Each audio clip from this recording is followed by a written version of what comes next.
Hello everybody, welcome to I Can because I'm an AfrICAN. It's all about changing the narrative, changing stories, restoring ourselves to who we really are. Today I'm with Marlon. Please introduce yourself. Hey, I'm Marlon, the business healer. Marlon, where were you born?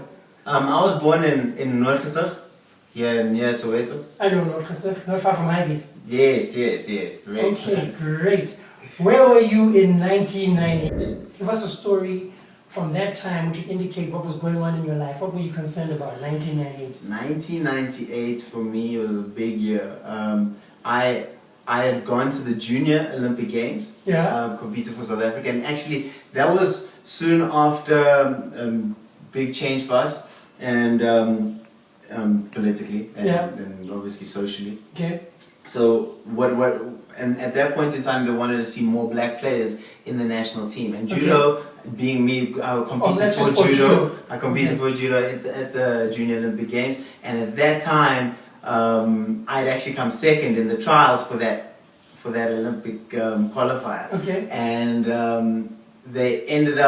what ended up happening is I was pushed into the team. Okay. So like affirmative action, like pushed me through. Anyways, that was a dramatic turning point for me. Also because I had to face a lot of sort of persecution from my own mates. Okay. You know, and it's like, God, this guy's being ferreted, and now it's, you know, this was a really eerie time for a lot of us, and especially in the sporting arena. Okay.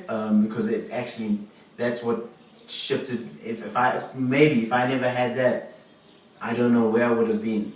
Okay. Yeah.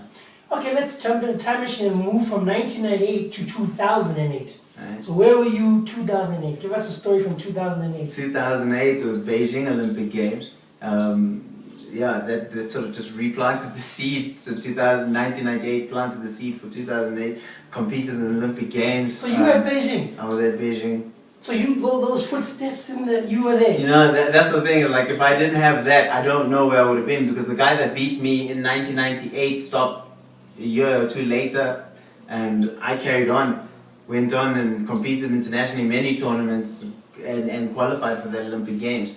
One of 3, and at that time I think out of South Africans there were only 5 to ever go to the Olympic Games for judo. Wow. Yeah, so it was 2008 was a big year. So it's never about how you start, too? No, it's never about how you start.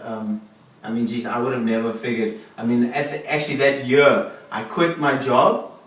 2008. 2008. I quit my job. I was because I was working in a family business. So at that time I was like, I can't continue working. I have to actually train like full time. Okay. So I moved to Morocco a couple of months. Okay. I was in Casablanca, living in Morocco. I scrounged some money together. Up until then, I was sleeping on my coach's floor.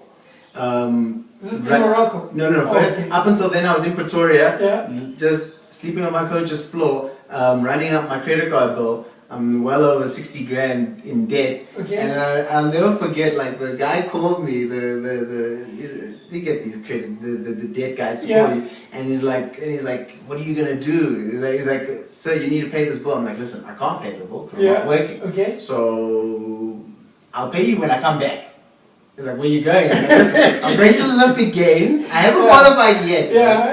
I'm going to the Olympic Games. When I come back, I'm gonna get back to work, and then we can talk about a payment schedule, because I have no idea how much I'm gonna pay you. Yeah. So he's like, are you seriously not paying your bills to go to the Olympic Games? I'm like, yes. I said that with a smile on my face. And yeah, I mean, I lived in Morocco for a couple of months, went to, and that was the key, because it's what paid for me to go to tournaments. And because you have to put, with judo, you pick up qualifying points. So I won a couple of medals around Africa, and then qualified directly into the Olympic Games. Wonderful, man. And then now project us into where are you gonna be 2018? 2018. Well, I have a healing center that I really, the goal is to be the hub for mental wellness in the Four Ways area. People are stressed now. People need to just know that they don't have to be, and that it's okay for wherever you are right now. But doesn't have to be a tomorrow like you mentioned. Yeah. Not even tomorrow, because tomorrow it insinuates 24 hours later. Literally the next minute, the next second of your thought can be a whole new future for you. And I'm sure people have already experienced this. It's just now let's make it a habit. Let's make it a habit of being excellent. And that's what the center's about. It's about really having people like-minded that have goals, have dreams, and we're gonna use whatever modality, whatever form, whatever it takes to help us get to the next level, to get to that next step, and we're gonna keep pushing. So that's where you'll be 2018. 2018, I'm gonna be at the Mental center. Wellness. You're gonna find me at the Health and Wellness Hub called Conscious Eating Center. That's where I'm gonna be. Fantastic. Okay, now, if you were given 1 minute's worth of airtime on a phone, and you could phone your 17-year-old self, knowing what you know now, Okay. what would you say to your 17-year-old self? You got 1 minute. If I had to speak to my 17-year-old self, I would say, Knowing what you know now. I would say, just remember what your mother told me. Once my mother spoke to me, I said, just remember what your mother told you once when you were in the kitchen and complaining about the fact that you're never going to win a drill tournament, you're never going to get ahead. My mother turned around and said to me, just keeping a thorn in their backside.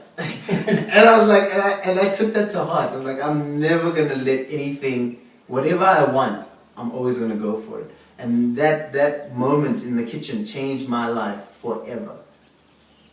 So that's what you said. I'd say, just remember that conversation. Remember what mom told you.